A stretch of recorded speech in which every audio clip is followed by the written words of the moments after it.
Are you listening? Damn.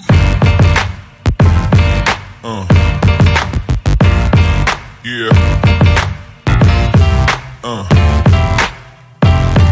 Yeah. What's up, everybody? Welcome into the Run In Wrestling Podcast. I am your host, Big Mike, joined as always to the Nicholas Jackson, to my Matthew Jackson. Sped, what's going on, man? Hey, that one works out because my real name is Nick, you know? So, yeah. How you guys doing today? Everybody out there, stay safe. You know, you guys are going to get some weather and everything, but chill out with us. I know it's cold in a lot of places, so bundle up, get the popcorn, let's get cold this in a lot on. of places, including here where I'm at in Alabama. We're supposed to get some ice and snow a little bit north of me, so I don't think I'm in the direct path of it, so we should be good there. Definitely thoughts going out to everyone affected by different weather conditions across the country. A lot worse than some snow going on out west. So, but we will get the show started the same way we do every time. Welcome to the Run In Wrestling Podcast, your home for all things wrestling, hate-free and drama-free. Join the discussion, and don't forget to like and subscribe. That is very important. Make sure if you're watching us on YouTube, like and subscribe so you can see us all day, every day, whenever you want to. All you got to do is go click. We do have a new layout. You can see we're in circles now. We've got a couple of other new surprises of 2020. For the first real show of 2025, we did our award show last week, so we had a little bit of a different setup there. But this is kind of the way we're going to go with it. We played around with it. If you're with us on Sped's Twitch, SP3DROCK on Twitch, we actually start 30 minutes before right now for some behind-the-scenes stuff. So if you have Twitch, go follow Sped, subscribe to him so you guys can look and see behind the scenes where we figure all this stuff out as we go. You would have seen a lot of different layouts that we were playing with to do this. Yeah, I got a big show. Hopefully it's going to be a big year. You ready to get started, brother? Oh, yes, sir. Let's do this. Let's do it. All right, there's the new slideshow, new colors, new logo, new everything, ready for 2025. But it was a lot big week in wrestling. A lot of stuff happened. Huge. You know, we had the debut of AEW on Max last week. Then you had Raw debuting on Netflix, and then you had NXT PLE New Year's Evil. Yeah, kind of PLE. It was on a Tuesday, but it was a very special show. Really good one, too. So a lot of stuff going on. We got a lot of things to cover, so we will get right into it. Starting off with Monday Night Raw on Netflix. So first overall thoughts. I know if you go check out a little bit before this, we did a Raw review with a couple of the people from Chairshot Sports, so go check that out. That we were both on there. It was a lot of fun. But so for our audience here, what were your initial thoughts for just overall on Raw for Netflix? It was really good. I mean, you know, everybody was expecting something, you know, like Penta maybe coming out or, you know, surprises and stuff like that. But it was really nothing really. You know, Rock still playing games with people, you know, doing his thing. We did get to see a lot of good matches, and I didn't want to spoil because we got a lot of stuff that we're about to go over. But overall, I liked it. So that is not what I thought. What's up, Stampede? How you doing? I hate it when the comment switches right before I click to show it. This is the one we were trying to go to. Lady Alpha loved it as well. And then Lady Alpha saying, hey to Davey. What's up, Davey? We appreciate you joining us as always. As we say every time, just a wealth of knowledge. He will definitely be able to contribute to a lot of the show. Yes. Yes. Kicking off with the first match ever on Netflix, the Tribal Combat, Solo Sikoa, Roman Reigns, and now we have one and only Tribal Chief, Roman Reigns. Everybody put your ones up. Roman Reigns, acknowledge him. But I guess the question is, will Solo acknowledge him going forward?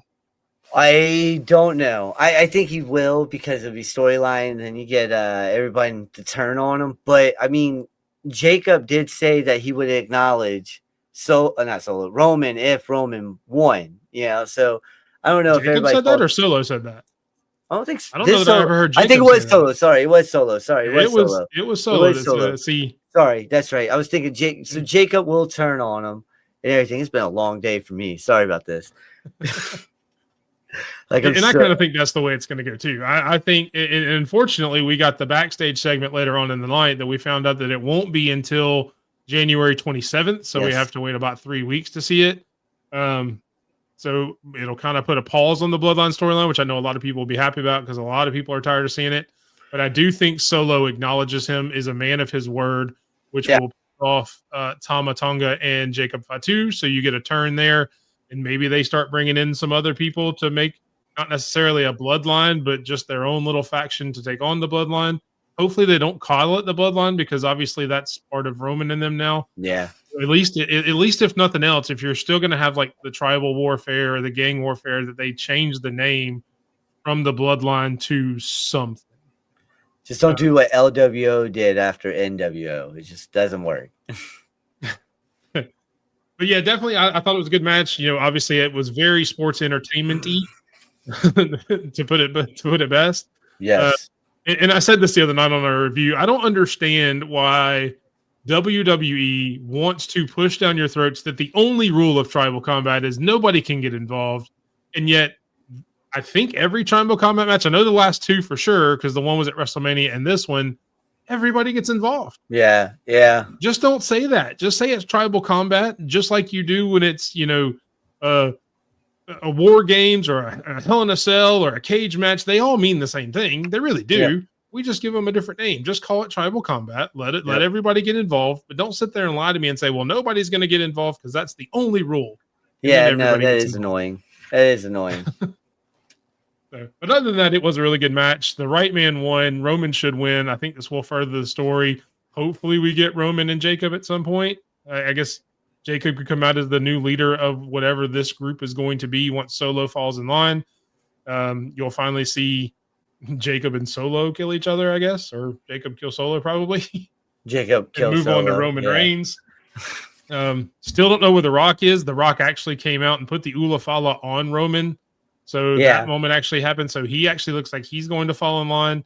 So just there's a lot of different ways this story could go going forward. Yeah, no, I feel what you're saying.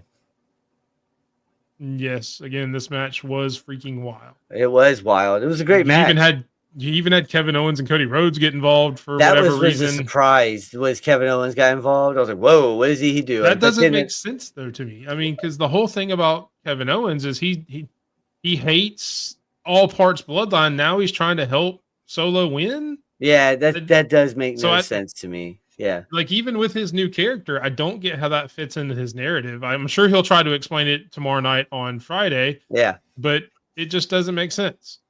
Let's see. Davey gave it a 5.75 out of 10. Nothing overly special. Yeah, especially after the one from WrestleMania. I could see that. Yeah. You had all the run-ins there.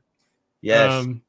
And instead of getting John Cena and Undertaker, you get Cody and KO. Yeah. It's basically the only difference. Yeah. And what's up, Island of DWE? Appreciate you coming in, brother. Coming in from Twitter. They run a lot of good spaces over there. They're starting up a podcast as well. A lot of good stuff coming from those guys. Also, and ladies, can't forget the final boss. The real final boss, if you know what I'm talking about, not The Rock. All right, moving on.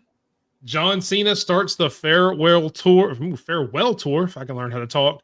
I guess it gets me choked up seeing not only R-Truth, but my childhood hero careening towards retirement. The last time is now.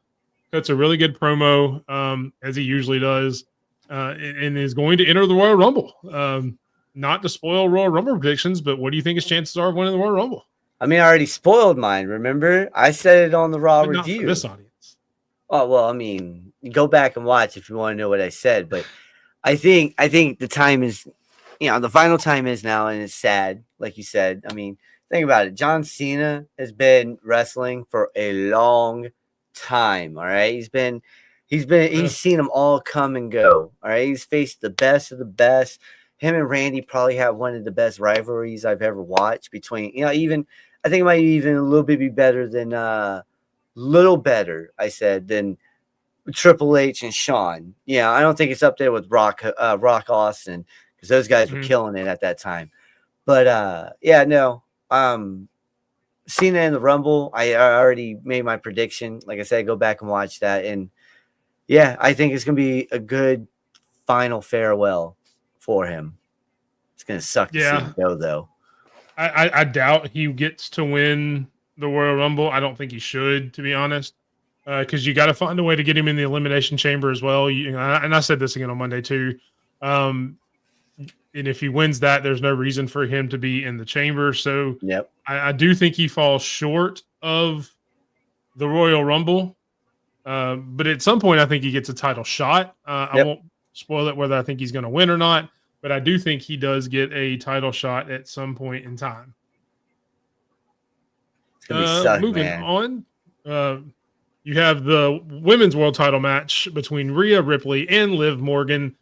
Finally, Mommy is back on top. Oh Gets yeah. the rub from the Undertaker, kind of giving her the nod at the end that she is kind of the Undertaker of the women's division, kind of that goth dominant character. Yep. New champion, starting off 2025 pretty hot, which we'll get to a little bit here. And there's been a lot of change in 2025, especially in the women's division of WWE all through. So definitely, to me, I thought this was a great match as well.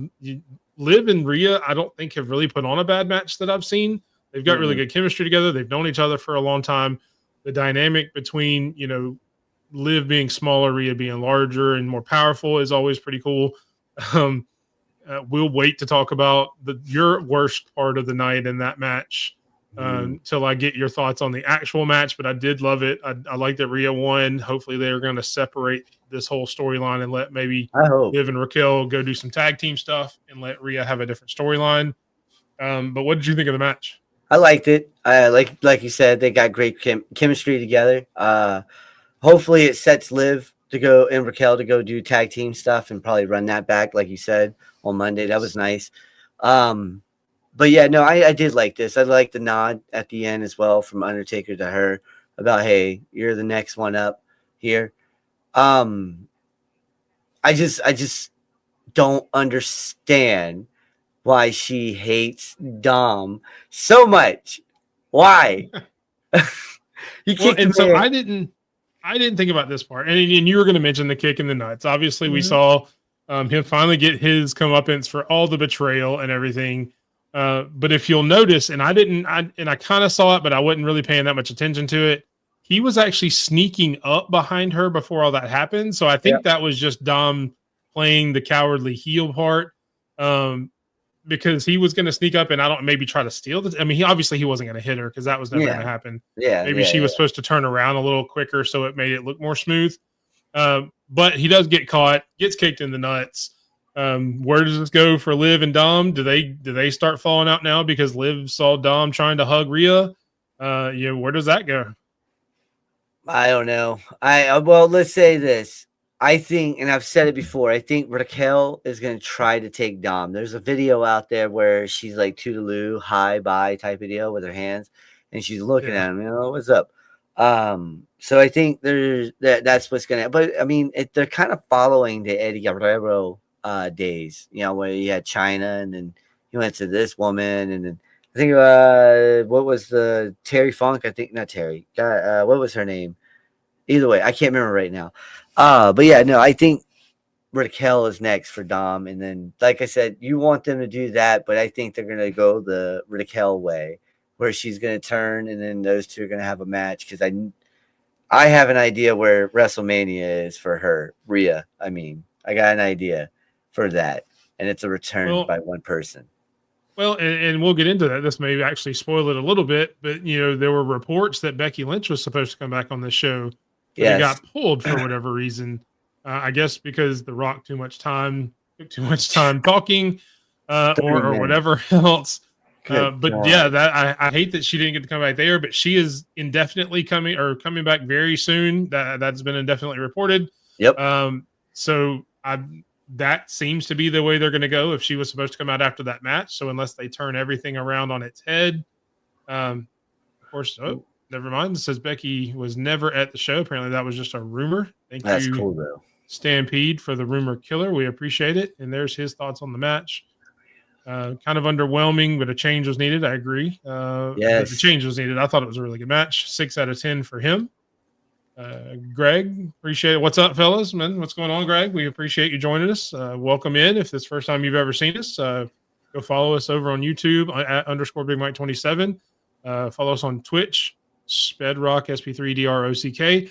Give us a subscribe and follow. We're looking to do everything we can to build our audience here in 2025. Bring more wrestling content to you guys. Hell yeah. I thought it was a good match. The right decision, the right person won. I'm looking forward to see where these women go in 2025. Next up, you've got really what we thought was a surprise of the night was Drew beating Jay, Jay losing.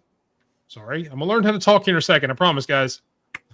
Drew losing to Jay in a quick roll up. We both thought Drew would win this and move on to the next ladder of his revenge tour in the bloodline, but a quick draw. What do you think of the decision?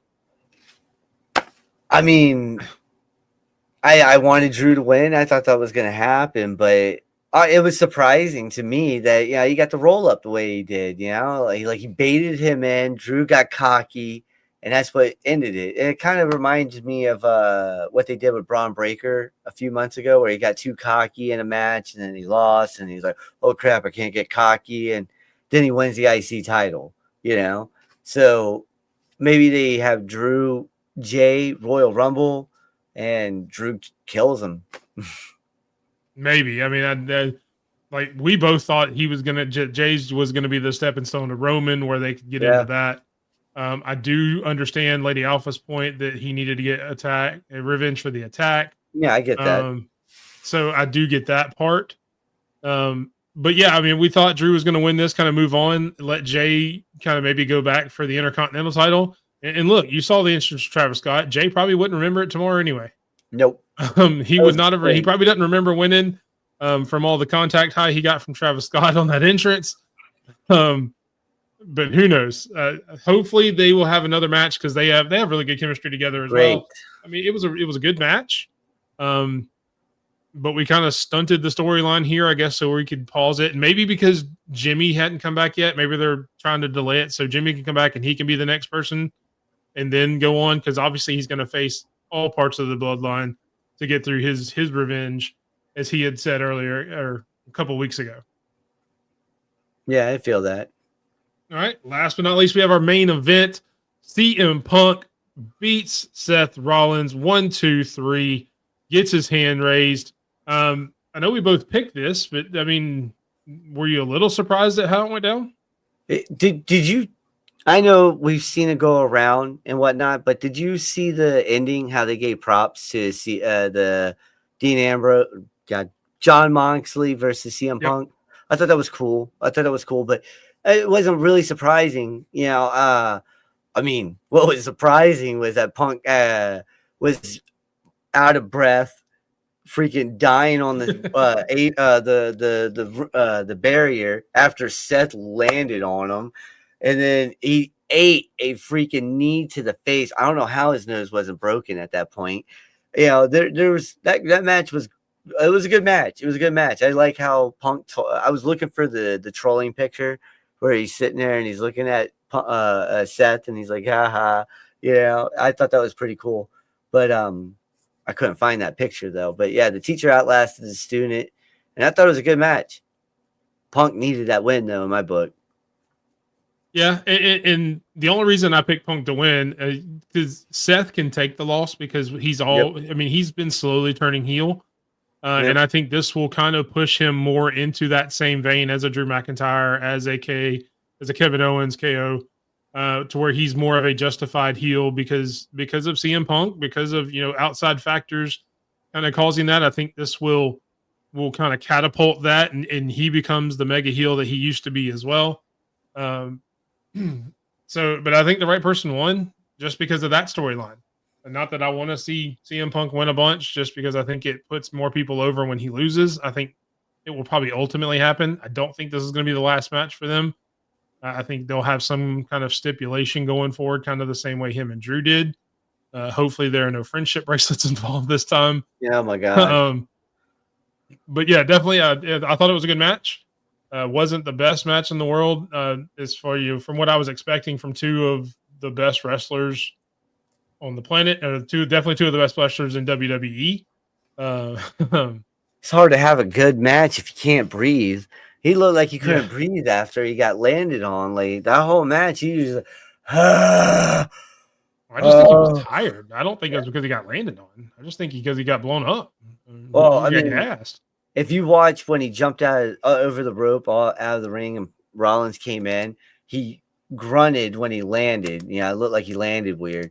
And then when Rollins came through the ropes and Suicide dived right there on top of Punk, and he kind of like he went into that barrier and he just for a second. Yeah, I was saying it on Monday. He was like, "Oh my god, life sucks right now." Yeah, but like I said, he ate a knee to the face. He ate that weird landing that Rollins had, but Rollins also ate and he got cut up for another knee to the face. You know, and that last go to sleep was caught a little flush. And, yeah. All right. What's up, Nate? Welcome in. Look, brother, we don't care if you're late, you're early. It doesn't matter, man. As long as you show up, we really appreciate it. Welcome in. And he is old. I don't know how I feel about that because I don't know that we're that far off in age. So I don't know how that makes me feel. But yeah, there you go. Shit. And then going back, Stampede wasn't a huge fan of McIntyre and Uso. He looks like he's not a very big fan of Uso in general. I don't like his entrance 3.25 out of 10. I'm over the entrance as well. It was cool at first, but now it's like just get in the ring.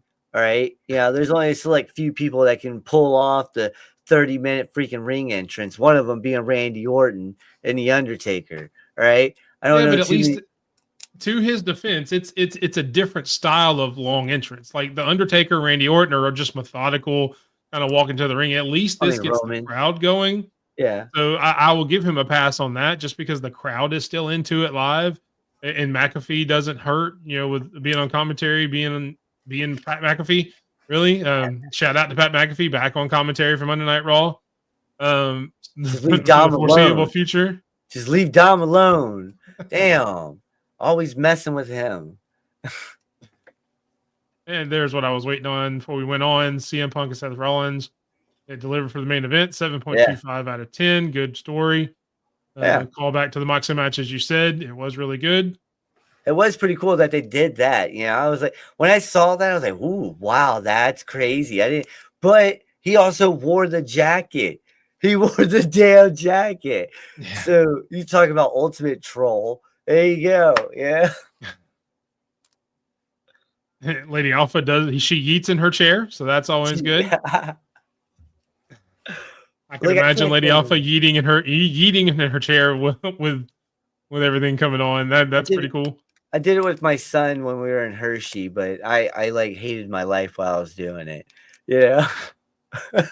Yeah, but your son probably thought it was the coolest thing in the world. Oh, he thought it was amazing. He was like, "Oh my god!" Yeah, that's why they're doing what it's about. Yeah, and I love the fact that he had fun that day. He still talks. He had fun. He had a lot of fun. Maybe more fun off camera than on camera. All right, which leads us to we did have a tie. So technically, he did not win. I want to be clear of that. He is still the crowned champion of the WWE in run-in lore, but only because we tied, not because he beat me. And he was the tie. Always goes to the champion. It's the same rules as WWE. The belt can't change hands on a tie or the crown, so he is still the champion, still the king. Gosh, I can't talk tonight. Wow, this is bad. Same here. This has been one of those episodes. I will come back. I will rise again. And I will hold that beautiful WWE running crown.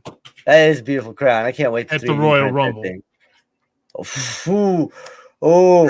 I'm calling my shot right now. I am declaring for the 2025 Run-In Royal Rumble Championship. I'm winning that. Just like my hero, John Cena. I will be there. Wait a minute. I said he wasn't going to win. That didn't happen. All right, let's move on. All right, moving on to NXT. We had a big show. It was it was New Year's Evil, which was not on New Year's Eve, which is kind of weird, but they That did was it for the first weird. show of 2025. Yeah, that was weird. A lot of big matches. Maybe some title changes. We'll get into it. We also had predictions on this one, so you can see down there on the small square where it says NXT New Year's Evil that the NXT Run-In Championship belt was on the line. So maybe I can get my link back here because Sped is currently the champion of NXT. We'll see what happens. What's up, Herb from the Herb and Raj podcast? We appreciate you coming in, sir. Thank you very much. You can catch Herb and Raj Tuesday nights at 8 o'clock Central, 9 o'clock Eastern on YouTube, on their podcast channel, and on this podcast channel. They do simulcast to the Run-In podcast channel, so you can see them on either one Tuesday nights at 8 o'clock. We appreciate you, brother. And Nate thought NXT show was so good, and I did too. It was great. We will kick off with the new NXT Women's Champion, Julia. It is her time. Roxanne is no longer the champion. What'd you think of the match? Before I say anything, can I please say this? NXT did not feel right on X without EC's pictures. All right, some of these pictures don't look right. All right, I need EC to do them. All right, he needs to keep going places. All right, man, you got to do it for us. All right, but to this match was good. I just didn't like the rush to ending at all. I didn't like that at all. Other than that, it's well deserved. They needed a new direction for the women's division. That's very freaking stacked. All right. Yes, yes, it is. So I mean, I like where it went. I like the match. I thought it was a great match. Julia has evolved, I want to say, a little bit. Her style is not so stiff anymore, it looks like, because when she first came in, she was throwing they look like brain busters to me, but when she's coming down with like almost like the suplex or whatever, boom, and later on her head, it looks smoother with Roxanne this time. Like Roxanne looked like she landed nicely. But yeah, again, I didn't like the rushed ending, but I did like the whole match in general. And congratulations to Julia. Yeah, I mean, it's kind of like we said, when she first came in, it looked like she was still trying to figure it out. Mm-hmm. She's definitely figured it out now because this match was a lot better than the first match. Oh, yeah. The right winner won. This is going to set up a lot of really cool matches. Oh, yes. I personally hope they're just like they did for Roxanne, that they bring some main roster talent down. I'd love to see, some callbacks from her days in Japan against Kairi Sane, against Io Sky. You can bring people like Shayna Baszler down. That would be a really cool match to see both her strong style and Shayna Baszler together. I think that match would be a banger. Oh yeah. Oh yeah. Let a lot of people come down, vie for that belt, and the NXT women. I'm not discounting the NXT women because obviously that is a stacked roster, like we mentioned. So a whole lot more in Julia's future. Obviously, the match with Stephanie is going to happen at some point. There's going to be a match with Cora Jade. She's going to get all the NXT talent coming through, but I do hope they sprinkle some main roster talent in there to definitely pump up that championship. 7.75 out of Stampede for that. It was really good. Great. Excellent opener. Still a lot slower. Yep, I agree. She's not 100% where she was, but she's kind of mixing the Stampede Japanese style that she had to the NXT style now, and you can tell she's doing it really well. She is really coming into her own. It took her a little bit longer than Stephanie did, but she's definitely there now, and it was a great match. Yep. All right, coming up next, you had just the aforementioned Stephanie McCool, who won the 4-way match for the number one contender for the North American Women's Championship, and will now face Fallon Henley. Maybe face Fallon Henley. We'll get to that a little later. But wins the number one contenders match, beating Cora Jade, Kalani Jordan, and Lola Vice. Yeah, that's right. Sorry, she left my head. I thought it was a really good match. The right person won. One of us picked that winner, and the other didn't. We'll let you know who that was at the end of the NXT rundown. But just a great match. 4 great talents. A lot of really cool spots. What'd you think? I liked it. I thought it was a good match. It just doesn't make sense for later when we discuss it. But overall, you're right. Stephanie is the right one to win it. I hope she does get to face Fallon, and I think that would be a great match between those two.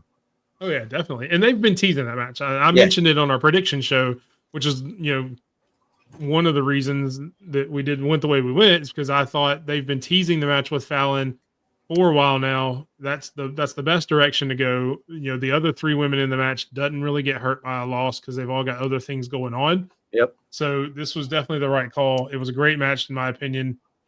Nate gives it an 8.9. It's a great match. It was a really good match. All right, moving on to the third women's match of the night. A lot of women's matches on NXT this week. You have the trio of Tatum Paxley, Gigi Dolan, and Shotzi Blackheart, who I have named the Emo Puff Girls. That's my name. I can trademark that. I'll go with it. If you don't like it, sorry. I like it. I think it's cute. But they do get the win over Fatal Influence. A little kind of a weird segment afterwards because it was Shotzi Blackheart pinning Fallon Henley for the victory and then saying she should be number one contender. So we are actually getting Shotzi versus Stephanie next week, which is kind of weird. What do you I mean, I know you kind of alluded to it. Yeah, I don't really like it. I'll be honest with you. Okay.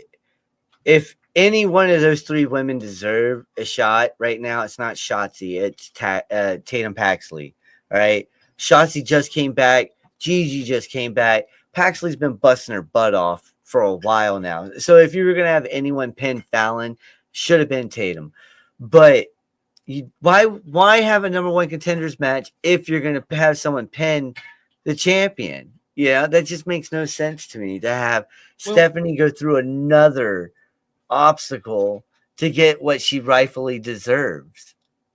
Yeah, and I'm perfectly okay with Shotzi pinning Fallon there. I mean, obviously Shotzi's been injured, just come back from injury. She's been on the main roster, so technically I guess she's the senior member of that team, so to speak. But I would have much rather in the backstage segment Shotzi come up to her and give Stephanie the rub and say, look, I know I pinned Fallon. You won the number one contenders match. Go beat her, but I want the first shot after her. Yeah, no, I want to be your number one contender after you beat Fallon. Yeah. I think that would have played out a lot better. Cooler for both Shotzi and Stephanie. Yes. It would have just made more sense because now, like you said, you've got Stephanie who won the number one contenders match, but now you've got Shotzi who said I pinned her, but now they're going to have a match, which just makes it very confusing. Like why have which is what Stampede was kind of talking about in the Fatal 4-Way match, the bizarre booking afterwards. Yes. Of the 4-Way match, but kind of talking about what we're talking about now. He thought the women's tag team was 6 out of 10, so everybody did what they were supposed to do. Kind of the same thing we were saying. Just a weird angle afterwards. It was just weird. And NXT will do this, and WWE does it. And I'm sure other companies do too. They'll just throw in kind of a weird storyline in here every now and then. I get it. Shotzi's and Shotzi's a name. Again, she's been on the main roster. And look, maybe it's just another way for Stephanie to get another match under her belt. I don't think Shotzi will win next week against Stephanie. She shouldn't, as much as Shotzi. I would love to go back to the main roster. Yeah, I would love to see her do her thing again, but it's Stephanie's time. Stephanie Vacour's time. Yeah, so definitely Stephanie needs to win that. Go on and face Fallon at the next pay-per-view before the Rumble. I can't remember what the name of it is right off the top of my head. But they always have a pay-per-view right before the Rumble. So whatever that PLE is. No, Vengeance Day after. Vengeance Day is WWE after the Royal Rumble. Oh, okay. Yeah, before Elimination Chamber and after Royal Rumble. Okay. Right. All right, getting on to the men's portion of the show. Lexis King finally and 100% wins the Heritage Cup in a sudden death match against Charlie Dempsey for the Heritage Cup. I'll let you go first on this one because I've got mixed emotions about it. What'd you think? I mean, I like Lexis King. I do, but I don't know, man. I have mixed emotions. I don't know if this is right. I don't like that sudden death rule. I feel like they should have did 5-minute rounds and cut the Rock short a little bit and let it go like best 2 out of 3. Let's say that's your sudden death. Okay. Okay, but that's the funniest thing you've said, and that is the funniest thing you've said the entire history of this show that they were going to cut The Rock short on NXT I know, of I all know, places. I Come know, on. I know, I know. But I'm just saying though, like this match deserved more time, because I felt like agree. I felt like it was kind of rushed as well. But I do agree with Lexis King winning. All right, Charlie Dempsey's one hell of a competitor. All right, I've always liked Dempsey, but Yeah. Lexis is finally getting that groove in. He's been looking good lately, and I'm ready to see what he can do with that. And like you said on Monday, or not Monday, like me and you were texting. Sorry, you think that's a stepping stone for a lot of people, like do. Duke, Tony D. Tony D'Angelo. Yeah, that's what I'm Tony saying. Tony D'Angelo. D, Metaphor, Noam Dar. He pretty much Frazier. Nathan Frazier. So there's really good stars that get this and elevate to another thing, So maybe this is a stepping stone. I hope it is for him to like the North American title, because it's definitely not right now. Not right now. It's not the NXT championship. No, which we'll get to in a minute. Yeah. Get your popcorn for the NXT championship. Yeah. So Davey thought it was a 5.25 out of 10, an odd match. It did seem a little odd, and I get the stipulation. I didn't mind it being the sudden death only because they laid out the rules ahead of time. Yeah, I get that. It wasn't something that they kind of sprung on you at the last second. Oh, by the way, we're just going to do this. You had time to process it. You kind of knew what it was. And I hate to say this, I'm kind of tired of this Lexis King character. Of the I refuse to do anything wrong. I would have personally thought this would have been where he got to turn back into the heel that I think he's really good at.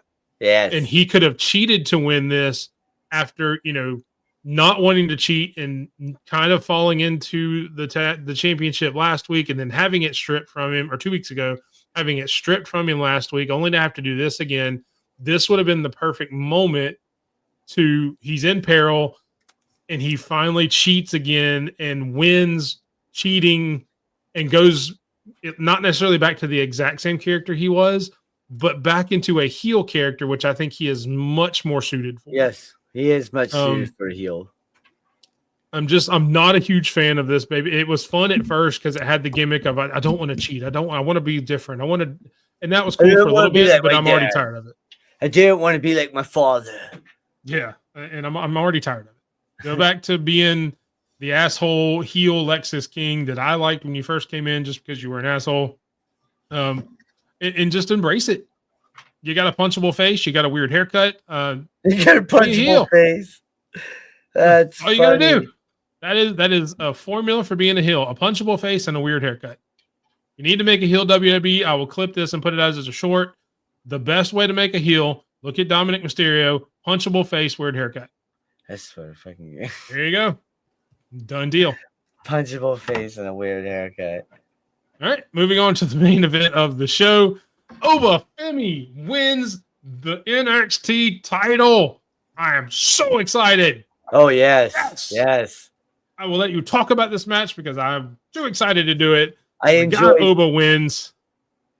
I enjoyed this. Oba looking right at Ava and saying, I'm the one who beat up Eddie Thorpe. Okay. And then Eddie Thorpe was like, I'm going to win. He's like, badoosh, but look, it's finally happening. The ruler is going to rule NXT. And there's nobody on that roster that can stop him. At least I don't think. Nor should they. Yeah, he should relinquish that when he goes to the freaking main roster. He keeps it till he relinquishes it. Take it to the main roster and just take it out of NXT. Take it out of NXT. Kidnap it and go to the main roster with it. And they have no champion for at least a month until Ava forces you to do it, or they give you a title shot on the main roster to give up your NXT title. Use it as leverage. Take it with you to the main roster when you get called up. Say, I'm going to hold it hostage until you give me a U.S. title shot, an Intercontinental title shot, whatever. Yeah, that'd be cool. Never lose that belt, Obafemi. Never. Yeah, that man. If you thought Sped loving on Dom was bad, Obafemi. Everybody loves Oba though. I'm like the only one in the world that likes Dom. I may just start saying that. I may just start doing that after every sentence you say. That would be funny though. Stampede. pretty much a 1-0 match for the most part. 6 out of 10, nothing special there, other than the fact Obafemi won. And I will be completely honest. When they did the angle of Oba taking out Eddie Thorpe and then him doing the run in halfway through the match, it scared the shit out of me. Yeah. Because I thought they were going to either one, let Eddie Thorpe come in and just steal it. Yeah. In the middle of the match, or they were going to let Trick be able to pin Eddie Thorpe, who was down, and just get a sneaky pin and keep it. I'm so glad they didn't. But that, and I even talked about it watching the show. I was like, oh God, they're going to screw him. They're going to screw Oba. Somehow Eddie Thorpe's going to do the same trope that WWE has done a million times, where the guy comes in the middle of the match, hulks up or powers up and overcomes and sneaks a win. Or Trick was going to take advantage or something, and Oba wasn't going to win. And when he won, I jumped. Yeah. I'm not going to lie. I jumped like a kid. So definitely, the match itself, I agree, 6 out of 10. But just for my pop and everything else, it was definitely a 10 out of 10 match for me. No, I feel that. I feel that. But that's Julie, Alexis, and Oba were not the only newly crowned champions that night. Yes, I went 5-0 on NXT, and I am now the run-in NXT champion. Just like Oba. Me and Oba right there side by side, brothers with championships. We're just going to be a tag team. It's Big Mike and Oba. Taking over the world. I also have my AEW crown over there, which doesn't mean anything right now because we're going to have a pay-per-view in a couple of weeks. Yeah, I'm about to take that. I'm about to be dual crowns. I will forever be known as the run-in NXT champion alongside Obafemi as the NXT champion. And the only thing I can say to that is, I will stop doing that now because I'm sure I'm surprised our viewership hasn't gone down. We'll just be doing that. It's probably going up right now. It's going up right now. Yeah, like woo! So, and we didn't talk about being in the show, but SmackDown, there was a show. It was the second show of the 3-hour of 2025. And look, not a whole lot happened on the show. Other than, to me, because you had the match that led to the Tribal Combat. Yeah. A lot of callback stuff. But there was one time that you had to pause, check your watch, and we all saw that. What time is it? It's Tiffy time. It's Tiffy time. It's Tiffany Stratton with the cash in on Nia Jax. I love the way they did it. The swerve, how she did it on Nia Jax. She didn't take out a Naomi that had been beaten down. Yeah. I absolutely loved it. I'm a huge fan of Tiffany Stratton. If you've watched the show, you know that. Huge fan of hers, natural talent. And I will tell you, I went back because you'll notice if you go down Chair Shot Sports, we're doing a lot of interviews with former wrestlers. Go check that out. We actually had an interview with Layla, former WWE Divas and WWE Women's Champion, former Diva Search Champion. We had an interview with her, sat down for about an hour with a really good interview. Go check that out. But in learning how to do interviews, because I've never done this before, I don't know if you could tell by the way I've talked all night tonight. I've never interviewed anybody. Shocker. So I've been going back and watching Chris Van Vliet's interviews to kind of practice. And I saw an interview he did with Tiffany, and it was a really great interview. She is nothing like her character on TV. She plays a little bit to character in the interview, but that made me an even bigger fan of hers just to hear her story and kind of hear what she's going through and being brought up and everything she's done. So definitely a great cash in there. Her time, and I can't wait to see all the rivalries they're going to have. But what did you think about it, Sped? Oh, I love the fact that so she hit Naomi in the head first, hit bam, and then Nia did her thing, right? Squashed her. But I loved it when she did the whole, go get Bianca, go beat up Bianca now. And then Bianca was like, oh, hell no. But then that's when she hit her, bam. And I loved the way she did it. I can't wait to see what Tiffany Stratton's going to do because I believe things are going to shake up here soon. Yes, it was a great cash in. One of my favorites.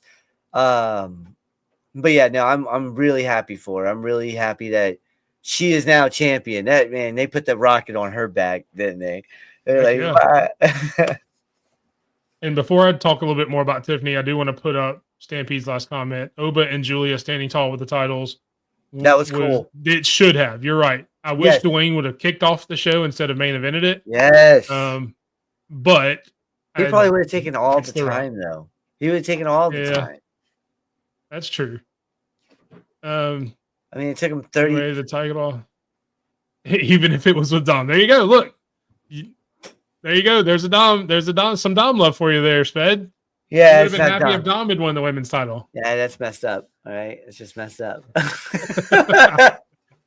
But the coolest thing to me about the cash in, obviously, I'm a Tiffany fan, but look at all the stories that one little segment right there. What, 30 seconds or so, a minute? Oh yeah. Look how many different stories that created. Oh, because now you can have Tiffany Stratton and Nia Jax, obviously. You can have Tiffany Stratton and Naomi because she cost her the title. You can have Tiffany Stratton, Candice LeRae, because she threw Candice LeRae out of the ring. You can have Tiffany Stratton and Bianca because she pulled Bianca out of the ring. Yeah. That's 4 matches right there that you have built in 1 minute of a cash-in. She didn't even pull her out of the ring. She threw her over the announce table. Well, yeah, she pulled her out of the ring first because remember she was sitting there. Yeah. After she gave her the KOD, she was sitting there on the ropes and she pulled her from back out of the ropes. Yeah. And threw her over the announce table. Yeah, that was crazy. Yeah, you're right. They set up a lot. Yeah, you've got all those stories now set up that you can go until WrestleMania or until you want to bring a certain flair back to the show. That's what I was going to get at with the whole. I've already said it before. I don't think Charlotte, and I hope this is right, if she does get a title shot, I hope it's against Rhea, not Tiffany. And see, I would have said that. But again, going back to that interview I watched, one of the things I learned about Tiffany Stratton is that Charlotte Flair is one of her main influences for getting into wrestling. Oh, yeah. I didn't know that before. So I would love it for Tiffany Stratton and Charlotte Flair to battle for the WWE Women's Championship at WrestleMania. Because it would just be a great match because they're both athletic. Oh, yeah. They both, all that. But to make it a dream match for her at that point would be awesome. Oh, yeah. You're not lying. All right. And I believe that's the only and there we go. It'd be a great match. It'd be a great match. People would, oh my God, they'd throw money all day at that match. Oh, yeah. It's like, it's a no-brainer, yeah. I mean, either way, they'll throw money at either or, Rhea or freaking Tiffany if you throw Charlotte against either or. So, yeah. I mean. But I think with them talking about Becky, too, I think it may be Becky and Rhea and then Charlotte and Tiffany. Yeah. Which would be a nice passing of the torch. Because don't get me wrong, I think Tiffany and Rhea should win both of those matches and kind of give it a new passing of the torch to where they're kind of the new guard coming in, Rhea and Tiffany. I feel that. And taking it, you're kind of taking that baton from Charlotte and Becky. Not that I want Charlotte and Becky to quit anytime soon. No, I feel what you're saying. Yeah. But it would just be a cool moment. No, I feel what you're saying. Loving this slide, though. Stack wants Becky and Lyra for the IC title. That would be a really good match. They've got a lot of history together. Yeah, they do. You're assuming that Lyra wins the IC title. We won't find that out until Monday. Of course, Becky and Dakota Kai would be really good too. So good luck to both of those women for the Women's Intercontinental title. Coming up on Monday on Netflix. Make sure you check it out on Netflix. And yeah, that was really the only thing that happened on SmackDown of any consequence. You had a tag team rematch with DIY and the Guns. You had the tribal combat lead in with the 6-man tag team. And there wasn't really anything else. A really cool Chelsea Green segment, which every Chelsea Green segment is pretty cool with her celebrating. Green. And then you had the Piper Niven losing to Meechin. I guess trying to set up a little rematch there. But we will get into AEW Dynamite that happened last night, and look, man, it was a good show. Yo, it was a great show, and we're going into the first one, right? It's that gauntlet, and I'll tell you what, man, that was a good look. I still don't understand. First off, before we go to the Cotland, I still don't understand this Jeff Jarrett MJF stuff. I really don't. So if someone can really explain it to me on What don't you why. understand? I just don't understand why MJF is going through this BS that he's been going through. Why is he at to face Jeff Jarrett, who's almost 7? I don't know how old he is. I don't. He just looks like he's really old. He looks like Colonel Sanders at this point in his life. All right. I get he's a two-time Hall of Famer. Okay. I get that he is a forever long NWA champion. Okay. I get all that. I get the fact that he was Impact champion or TNA champion. I get all that. He ran GCW for a while as well. The guy's a great promoter. He had his own promotion that kind of merged with GCW or something like that. That's what I thought. Okay, yeah. Either way, I just don't understand why MJF isn't going after someone else. Well, let's say you didn't listen to his promo then. Man, listen. When you got 2 screaming children in your face all the time, you really can't hear it. Look, go back and watch the promo between MJF and Jeff Jarrett, and you will understand. He even said it. The main event seems a little crowded. It seems like a lot of work. MJF doesn't want to do a lot of work.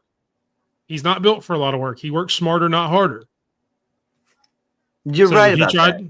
I mean, he tried to bribe Jarrett. He said, look, Jarrett, I'll let you get your 13th. I'll help you win the title, but I get the first shot after it because he thinks he can beat Jeff Jarrett pretty easy. Well, so that makes a perfect segment for his character, the Devil. Come make a deal with the Devil. See what it gets you.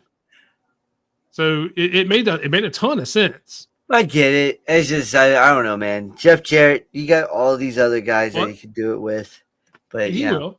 He's not going anywhere near the title scene anytime soon. As long as the Death Riders are there and all the other stuff going on, he doesn't want to get anywhere near that. No, I get it doesn't fit his character. He doesn't care about AEW. He just wants the title, and there's too much going on with the title right now.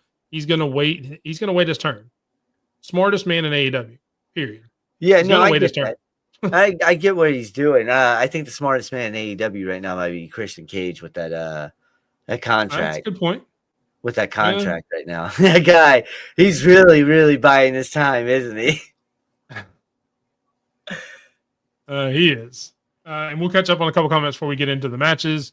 Lady Alpha still doesn't like Lyra, which we explained last week, so we won't go back and watch last week. If anybody sees this and wants to know why Lady Alpha does not like Lyra in the ring, unfortunately, Nate didn't see Dynamite. You should go watch it. There are some really good matches. Really good matches on there. And a surprise at the end. A new subject for Sped's Odes. I'm guessing that may be NJF. Oh, no, I like MJF. I do. I just don't understand that. You like Dom, too. I do. I just don't understand the path that they're doing right now with him, with the whole... it's just me. It's me. It's me. Yeah. All right. But we did have the gauntlet match that you mentioned, won by Powerhouse Hobbs. This is going to be a good one. This is good. I like this move. I do, but I just don't like the fact he's being fed. Either way, he's being fed to Moxley. However, there is a scenario that's been playing out in my head. What if Hobbs can take out everybody, beat down Moxley, still lose the match, but then here comes Christian Cage? Possible. If anybody can do it, it's Hobbs. I mean, he went through all the people in the gauntlet like that. He was throwing everybody around. Yeah, he was. It's definitely a possibility. I think it's a cool callback because, that was the match that Hobbs got hurt in, was against Moxley. So I think it's a really cool callback to kind of continue that there. And a lot of people's criticisms over the past couple of years is AEW doesn't have a lot of stories, but we just talked about a few there where they're continuing stories. They're doing stuff like that. They're doing callbacks now. So, I mean, good on them. They want to do it. Even if Hobbs loses, that's fine. Yeah. I said in our show a couple of weeks ago that I think 2025 is going to be the year for Hobbs. He's going to do some really big stuff this year. I think even though I thought he would lose to Takahashi, obviously, or not Takahashi, Takeshita. I kind of saw that one coming, but I said 2025 is going to be there, and if he gets to showcase his talent in a loss to the world champion, 100%. That's You know, only going to kick off 2025. I think it would also help if he could be the man that helps Christian Cage. All right. That guy needs to kick off 2025 in a good way. You know, he's been waiting way too long with his contract. Yeah. And Lady Alpha said yes, MJF would be the new ode to Sped, or Sped's ode. I can do it. Herb with a comment. Got you, brother. Appreciate it. Love you, Herb. No more. I swear. And Hobbs is a nice choice. He is over with the crowd. Yep. Yep. And that's what I mentioned in the match with Hobbs and Moxley, where he got hurt. Yeah. So we mentioned that. So it's a callback there. So that's kind of cool. All right. Moving on. Kenny Omega at the end of the night makes his return. Yeah. And go ahead. You started to say something. I'll let you go ahead. I thought this was a little surprise at the end and I understand the whole storyline and everything, but like he teased. I mean, yeah, he came out with a steel chair, bam, and he hit everybody, knocked everybody out. But he teased hitting Kenny Omega as well. So I don't know how much Omega can really. This segment really surprised me. I knew Don Callis would come out. Don Callis can't leave Kenny Omega alone. Come on, that's his meal ticket. Okay, think about it. Kenny Omega he's a belt collector, and he had Don Callis right there. So Don Callis knows the caliber of wrestler that Kenny Omega is. But what makes it weird to me is that two of the best wrestlers in the world, and I'm not saying that they are the best, I said of the best wrestlers in the world. It'd be hard to argue that any better than those two. Yeah, exactly. It would be hard, it's hard to argue that point. It's very, very hard to argue that. But two of the best wrestlers in the world being a tag team right now, that just reminds me of the Mega Powers back in the day. And they won tag team gold. You know, and other like Kane and Undertaker, the Brothers of Destruction, you know, Kane and Big Show, you know, but these two guys with their athleticism, their speed, the acrobats that they can do.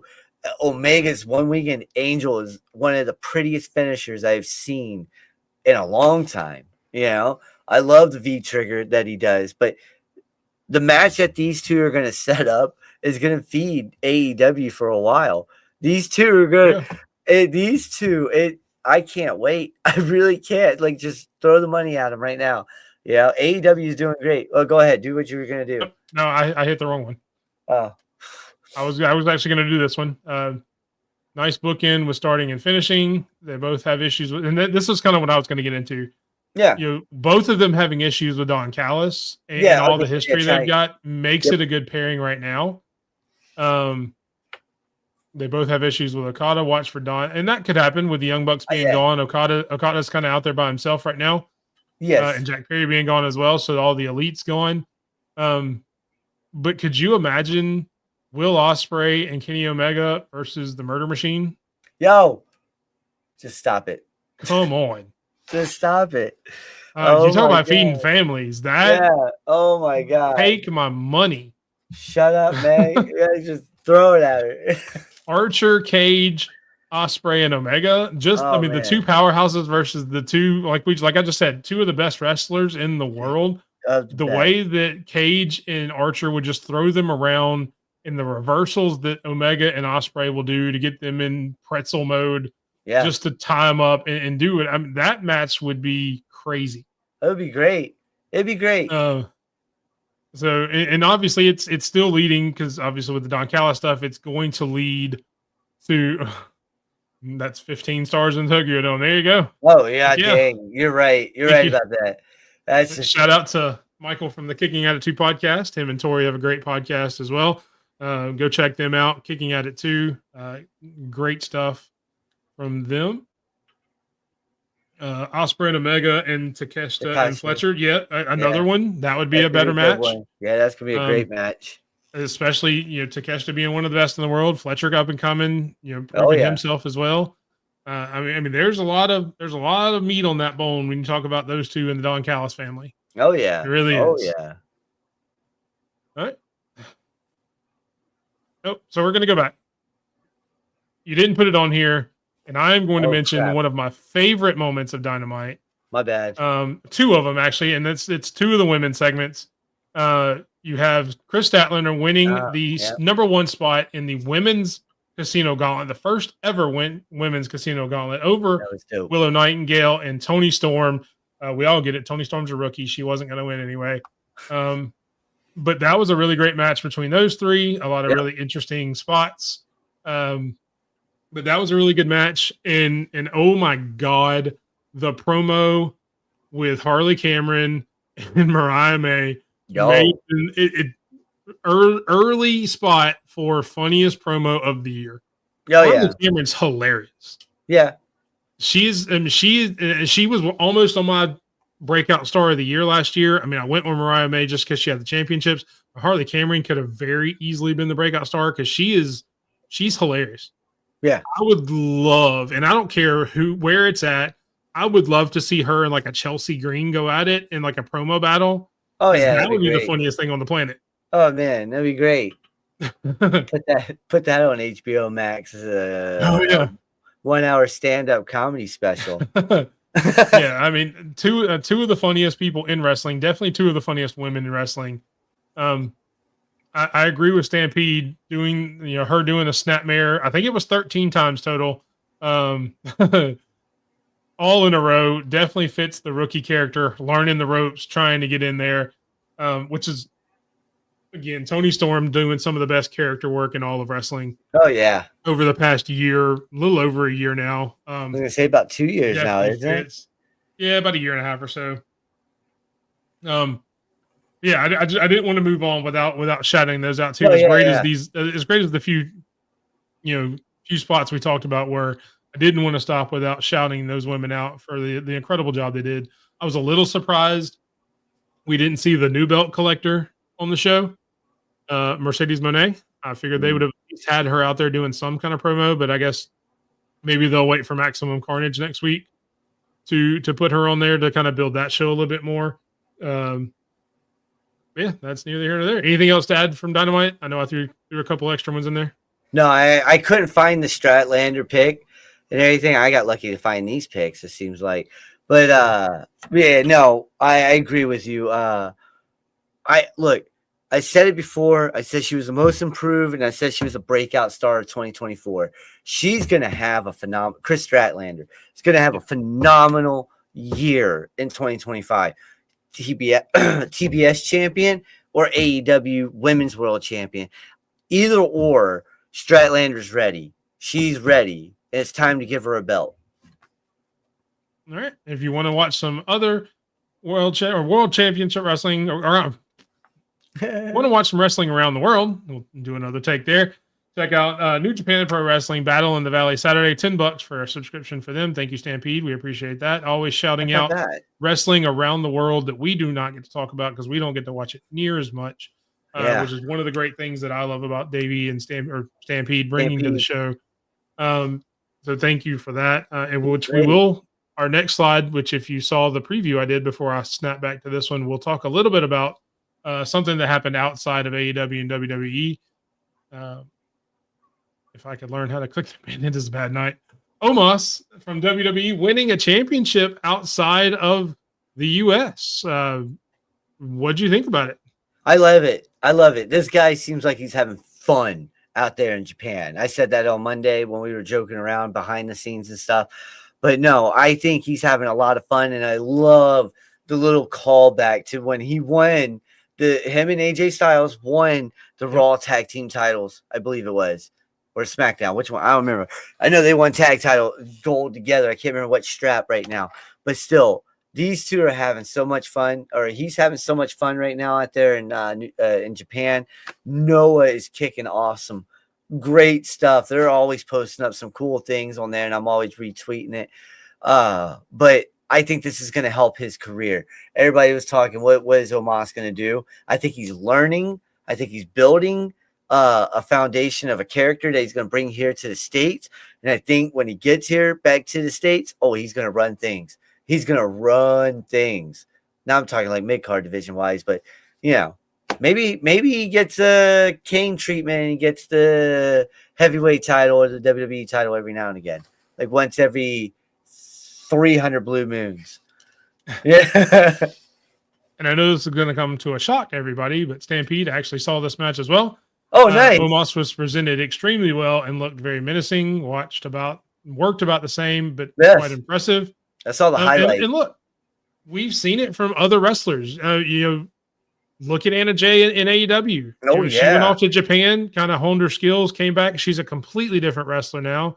Going back to WWE, you had and his name just left me. The kid from the No Dakota Catch Crew. Not Miles, but the other one.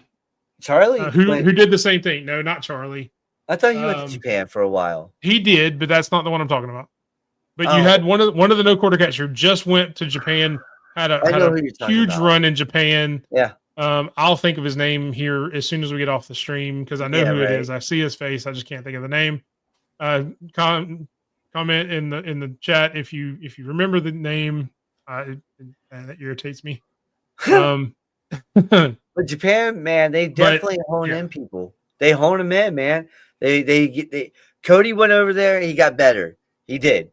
Yeah. Tavion Heights. Thank you, Stan. Tavion Heights. Yes. And look at see, and hold on. And I want to respond. I'll let you get back. So yes, he hasn't done a lot since he's come back. But he's going to. You like the few matches he's done, you can see he's honed in his skills a little bit more. His matches have been a little bit tighter. The few tag team matches they've had. Yes. I think he will have it. He is one that's going to have a big 2025, just like I think Anna Jay will. Yes. But it has happened many times where they go over to Noah, go over to Stardom or wherever over in Japan, really get some good in-ring work and come back 10 times better than they were. The coaches over there, man, they're incredible. Yeah. And so Tori she's the co-host of the Kicking Out at 2 podcast. It'll be a really good thing for going back to the MJF and Jarrett promo. It's going to be awesome. And the match is going to be good. It's going to be a Jeff Jarrett match, but the promo battles where you make your money with those two. Yeah. I feel that. Yeah. This one's going to be fun. Good promo. Anna Jay is in a match, so she's actually going to be at Battle in the Valley for New Japan. Cool. So there you go. She's still doing it. That's cool. Yeah, that's what it's all about, Michael. Kicking out at 2. Tripp said it's just got to get reps. All these kids, you coming through NXT. That was the whole deal about the TNA thing. Yes, I was going to say that. The whole deal for everything that they're doing is trying to get them more reps. That's the whole point of the ID program, so they can get more reps with other people, and that's what it's all about. And the sky's the limit for them. Oh yeah, I agree. Anytime you can put a belt on Omos, severely underutilized in WWE for a lot of reasons. Very. You look at somebody like Braun Strowman when he came in. He wasn't the best wrestler either, but they used him and they did some different stuff with him. They could have done the same thing with Omos. I wish they had. But definitely, hopefully, this is something that you can do with him to get him kind of rounded out and bring him back as a monster. Oh yeah. Oh my God. I think he's having a lot of fun. He is money if you use him right. You're right. And he, like I said, the videos and the highlights I've seen, he looks like he's having a lot of fun. He doesn't look like he's stressed out in that ring anymore. He doesn't look like he doesn't know what he's doing. He looks very calm, cool, and collected, and I like it. And if it wasn't for Stampede showing me some of this stuff, I probably would have never known about any of this. And thank you, Stampede. Thank you for real, because now you open my eyes to another scene in Japan. I knew about New Japan. I knew about that, but Noah I wasn't familiar with, and now I'm going over and I'm looking at him like, man, what did I miss? Yeah. And that's what it's all about, man. More wrestling in 2025. That's what we want. Doesn't matter what company it is, doesn't matter what it is. More wrestling in 2025 is what we're all about. Oh yeah. We're on a wrestling podcast. You guys are watching a wrestling podcast, or obviously you're wrestling fans. You should want more wrestling, regardless of who it's from. More wrestling in 2025 from every corner of the globe. Exactly.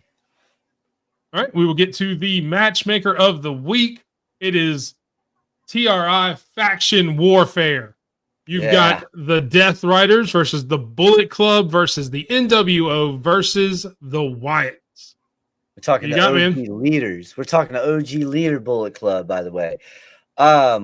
Listen, I'm going to go with the Death Riders on this one. All right. I know it's going to be chaotic between, you know for sure that the Wyatts are going to make this thing chaotic at first. Okay. Kenny Omega, Prince Devitt, Finn Balor, that's his name now, and AJ Styles, they're going to run the table for a little bit too. But here's the deal. The NWO, because they're a little bit older and they're not going to be able to keep up with, the Bullet Club, and they're definitely not keeping up with the Death Riders. Come on. You got Moxley, Pac, and Claudio. Claudio can pick up Nash, spin him around 1 billion times, and Nash is done. Okay? Mox would destroy Hogan, and RIP to Scott. Tiny Scott right there, too. Don't take this personally. But Scott Hall can't hang with Pac. All right? Pac would run circles. How smooth Pac is in that ring. That's what the difference is those three guys are like a pit bull, man. They got pit bull mentality, and they're going to run you down and mow you down. Don't get it twisted. Kenny Omega, Prince Devitt, and AJ Styles, those three guys are going to make a run for it. They're going to make a run for it. But at the end of the day, the Wyatts are going to run out of gas. They're big men. They're going to do chaotic stuff at first, and then just run out of gas. I don't think they're going to be a problem near the end. They're going to be like, like CM Punk. And I think it's the Death Riders that take it. All right. So you think the Death Riders win? And look, I mean, these are four factions that 3 of them have changed wrestling. One could. One's they're still younger. They still have the potential to change wrestling. I'm not gonna say they're going to, because I'm not gonna give them all that. They could, and I hope they do. I hope so. They do it. Yeah. That's a better wording. I hope they do it. Yeah. But there's something about OGs and the people who started the revolution. For life. So it's hard to go against the NWO, but I'm gonna. You've got the Bullet Club with AJ Styles, Kenny Omega, the OG3, and Finn Balor / Prince Devitt. Come on. Yo, as much as I love the Death Riders, there's no way in hell I would take anybody over those 3 together. They're just loco, man. Come on. The Death Riders are crazy. That's why we just talked about Kenny Omega being one of the best wrestlers on the planet. AJ Styles, at many times in his career, has been regarded one of the best wrestlers on the planet. And Finn Balor, one of the best wrestlers, definitely one of the best in WWE. At times, one of the best wrestlers on the planet. They all have that crazy side to them that made them in the Bullet Club. I mean, there's no way. I love the Wyatts. They were one of my favorite factions. The NWO, I remember watching as a teenager, and they changed wrestling forever. Yeah, I was a kid when forever. Wrestling is not what it is today without the NWO. Without the NWO, you're 100% correct. But they get worked. Oh my God. By the Bullet Club. They get worked by everybody. I'm telling you right now, man. It would have been nice. It would have been nice to see the Wyatts versus the NWO, because I think that would have been a great match. Yeah, but look, and as long as everybody's beating the shit out of Hogan, it's all good. That's always what we all want to see. That's what we all want to see. Everybody. That's why we don't pick them. I know we didn't talk about it a lot because we wanted to slide over it, but I will mention it a little bit. Thank God for the people of LA there in Netflix for booing the shit out of that man. Thank you. So, good job there for everybody there. And going back to a few comments before we get to the final word, there is Stampede, always happy to help out with finding new wrestlers. That was just your comment there. He also believes the Bullet Club takes this match. Hey, listen. Kicking out at 2, Michael, appreciate it. He thinks the same way. I'm guessing you said C because I said Bullet Club 3rd, I would imagine, and the BC is the Bullet Club. Kind of hard to go against those 3. Kenny and AJ are. I agree. You're 100% right. I would put them top 5. Yeah. I think the Death Riders will win because they're loco. They're crazy. They're really crazy. There you go. There's Nate with an idea for next All week's right. TRI, all workhorses. Ooh, British Bulldog should be in that one then.